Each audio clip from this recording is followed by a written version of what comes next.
ma pomme. Scandale en Grande-Bretagne, la presse accuse un parlementaire de s'être offert une pomme aux frais du contribuable. Pas une pomme en or incrustée de diamants, Julie. Juste une pomme normale, à 40 pence, soit 45 centimes d'euros, quoi.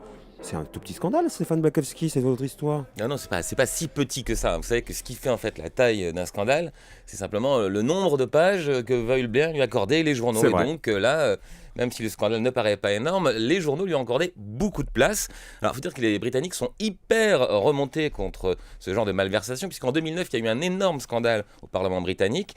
Il y a même eu des députés qui ont promis de ne pas se représenter tellement le scandale était important, parce que les parlementaires utilisaient l'argent des contribuables un peu comme leur argent de poche. Donc, on a relevé des dizaines d'exemples. Celui qui avait été beaucoup commenté, c'était parce qu'il était un peu ridicule, c'est qu'un député avait acheté un petit chalet miniature pour les canards de la mare de sa maison de campagne, qu'il avait payé 1800 euros, donc aux frais du contribuable en note de frais. Donc forcément, hein, avec sa pomme à 40 pence, le député travailliste qui s'appelle Hugh Bellay ne paraît pas boxer dans la même catégorie, mais ce qui fait scandale avec ces 40 pence, c'est pas tellement le montant, c'est le motif. C'est-à-dire qu'il a déclaré sa pomme au titre de ses frais de transport. Et donc sa justification naturelle, il dit bah oui, il faut mettre de l'essence dans le moteur. Moi, je me déplace en vélo, donc quand je mange une pomme, c'est comme des frais d'essence en quelque sorte. Alors, au départ, oui, on comprend un peu l'idée. Hugh Bellay veut se faire passer pour le gars qui mange des pommes pour protéger la planète, qui se déplace en vélo, pareil, pour protéger le contribuable. Simplement, on a découvert qu'il se foutait un peu de la gueule du monde, puisque le lendemain, après avoir déclaré sa pomme à 40 pence,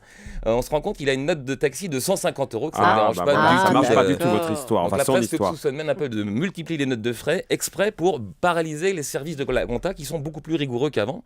Et donc si on en parle, c'est parce qu'en ce moment, enfin il y a 15 jours en Angleterre, il y avait un mouvement de protestation de certains parlementaires qui disaient ces nouvelles règles, elles sont infernales et il faudrait les supprimer, les assouplir, ça crée des injustices. Les députés qui sont très riches peuvent faire leur travail normalement, ceux qui sont moins riches, les quartiers populaires, n'ont pas les moyens de le faire et qui ne sont plus soutenus par l'État.